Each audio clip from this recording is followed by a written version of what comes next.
আসসালামু আলাইকুম ওয়া রাহমাতুল্লাহি ওয়া বারাকাতুহু। তো দর্শক, আমরা এ পর্যায়ে যে আমাদের ভিডিওগুলো আছে, সেই ভিডিওগুলো অনেকেই দেখেন, অনেকেই শেয়ার করেন। আমি পবিত্র মাহে রমজানের শুভেচ্ছা আপনাদেরকে জানাচ্ছি এবং সাথে সাথে আমল করার জন্যও আবেদন জানাচ্ছি। সম্মানিত দর্শক, আর রমজান মাস গুনাহ মাফের মাস, আল্লাহ তাআলার কাছে পাওয়া ও চাওয়ার মাস।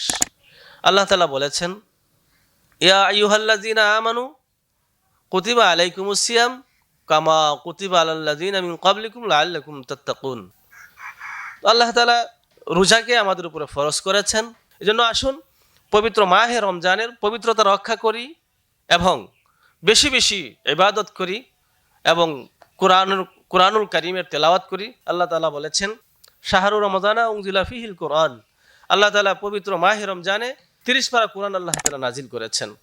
এজন্য রমজান মাসে রোজা রাখা, বেশি তেলাওয়াত করা, তো এই 4টি আমল বেশি বেশি করব। কালিমায়ে তৈয়বা বেশি বেশি পড়ব এবং আস্তাগফার বেশি বেশি পড়ব। আল্লাহ তাআলার কাছে জান্নাত চাইব, জাহান্নাম থেকে ক্ষমা চাইব। আর আল্লাহ তাআলা বলেছেন, এই রমজান মাসের আপনার সওয়াব, অন্য অন্য আমলের সওয়াব আল্লাহ তাআলা ফেরেশতার মাধ্যমে দিয়ে থাকেন।